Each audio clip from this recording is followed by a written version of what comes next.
ভাই আমাকে টাকা লাগবে। কিরে রোহন, তুই কোনে ছিলি বিকালকে? তো দেখি না। ভাই আমাকে টাকা লাগবে, আমার 40,000 টাকা ইমার্জেন্সি দরকার ভাই। 40,000? জি কেন? ভাই, আমার লাগবে, আমি তোর খুব প্রয়োজন, নাহলে গত আমি বাঁচবো না। গত পরশু দিন দিছি 20,000 টাকা কলেজের, আজকে আবার 40,000 টাকা লাগবে, কারণ কি? টাকাটা কিসের জন্য? এত টাকা নিস ভাই কারণ আমার কি? লাগবে ভাই, আমি আপনার আগামীকালের ভিতরে আপনার 40,000 টাকা দিয়ে দেবো ভাই। আগামীকালের ভিতর 40,000 টাকা দিয়ে দিবি, সেটা নয় বুঝলাম। টাকাটা কিসের জন্য লাগবে আমার বলে। ভাই দেন, আমি আগামীকালে আপনার আমি 40,000 টাকা দিয়ে দেবো আরে আপনাকে। ভাই রে, আমি তো টাকাটা দেবো বুঝলাম, টাকাটা কার দিবি আপনি কি? একদিন পরে আপনার টাকাটা 40,000 টাকা দেবো। টাকাটা কি দিবি কার? কি সমস্যা কি একটু খুলে বলতো ভাই। ভাই সমস্যা আছে ভাই, আপনি আগামীকালে আপনার না, আমি টাকা 40,000 দিতে টাকা পারবো না, দেবো। এইভাবে টাকা ভাই দিতে দেন পারবো না। ভাই, 40,000 আমি টাকা এভাবে আপনার আগামীকালে আপনার দেবো 40,000 টাকা। সেটা বুঝলাম, আমার এই মুহূর্তে এখন টাকা নেই ভাই। ভাই দেন, আগামীকালে আপনার 40,000 টাকা দিচ্ছি, দেখেন আমি দেই কিনা দিই। আশ্চর্য বিষয়, ভাই টাকাটা দেন করবি কি সেটা যদি না জানিস, আমি তোর ভাই, কিভাবে টাকা আমি দেবো একদিন বল। পরে আপনার টাকা দিচ্ছি 40,000। ভাই দেন, ভাই প্লিজ দেন ভাই, আমার ইমার্জেন্সি দরকার ভাই। দেন ভাই, নাহলে আমার মরণ, না দেন টাকাটা আমার আর পাবেন না আপনি। ভাই আমার আর পাবেন না আপনি। আমার আশ্চর্য টাকাটা ছোট দেন। ভাই, তুই তো আসলে অনেক এরকম কথা করছিস। আচ্ছা, হ্যাঁ ভাই তোরে আমি দেন, আমার টাকা দেবো, টাকাটা দেন ভাই। সমস্যা নেই, টাকা দিচ্ছি।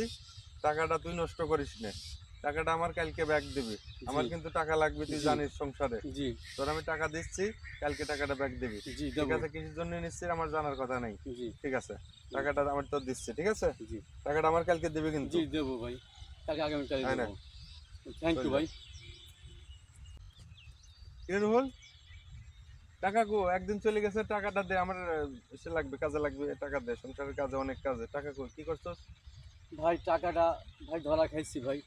আশ্চর্য কথা, কালকে আমি তোরা 100 বার জিজ্ঞালাম যে টাকাটা কি করবি, কাকে দিবি, তুই না বললে, তুই বললি টাকা না দিলে আমি আত্মহত্যা করব। সেই জন্য তো টাকা দিলাম, তুই এখন বলছিস ধরা খাইছিস কিভাবে? কোথায় ভাই দিছিলি? এক অফিসে মেসেজ দিছিল, দেখি দেওয়ার পরে সে মেসেজ দেওয়ার পরে কাছে ভাই আপনাকে 40,000 টাকা দেন, আপনার আমি 80,000 টাকা 1 লাখ টাকা দেবো বিকাশে? বিকাশে। আরে সে দেওয়ার সর্বনাশ! ভাই আমার আর সেই টাকাটা নিয়ে বুঝতে চলে পারছি, গেছে আর ভাই। কথা বলা লাগবে না। বিকাশে তোর মেসেজ দিছে জি যে তুই আজ 40,000 দিলি, জি তোর 80,000 টাকা দেবে। জি তোর অ্যাকাউন্টে টাকা দেখাইছে 80,000। জি এটা বলা নিষেধ করছে, তুই টপ গিলিছি, টপ দিচ্ছে তো এটা। বাংলাদেশের হাজারো মানুষ এইরকম প্রতারিত হচ্ছে, তুই যে এই প্রতারিতের চক্রে পড়ছিস, আমরা যদি সেই সময় বলতি এই টাকাটা আজ মার খাতি না। তুই যে অনার্সে পড়িস, অনার্সে পড়িস, তোর কি জ্ঞান হয়েছে, কি বুদ্ধি হয়েছে যে তুই এখন এই 40,000 টাকার মূল্য কত বুঝিস? বুঝিস? ভাই আমি বুঝতে পারিনি ভাই, আমি প্রিয় বুঝতে দর্শক পারিনি। ভাই, আপনারা যারা এই এই নাটকটা দেখলেন, আপনাদের একটা কথা বলি, এই বিকাশ চক্র, আপনার এই নগদ চক্র, এরকম আপনার অ্যাকাউন্টে টাকা দেখাবে 40,000, 60,000 পর্যন্ত। আপনাকে বলবে 10,000 টাকা আমারে মারেন, পিন আপনারে দিচ্ছি, আপনি টাকা উঠে নেন। পরে আপনার কি কোথায় পাবেন না। এই যে আমার ছোট ভাই কিন্তু এরকম ধরা খাইছে। 40,000 টাকা আজ যদি বলতো যে টাকাটা কি করবে, তাহলে কিন্তু ধরা খাইতো না। গোপন রাখছে, শিক্ষিত, তারপরেও ধরা খাইছে।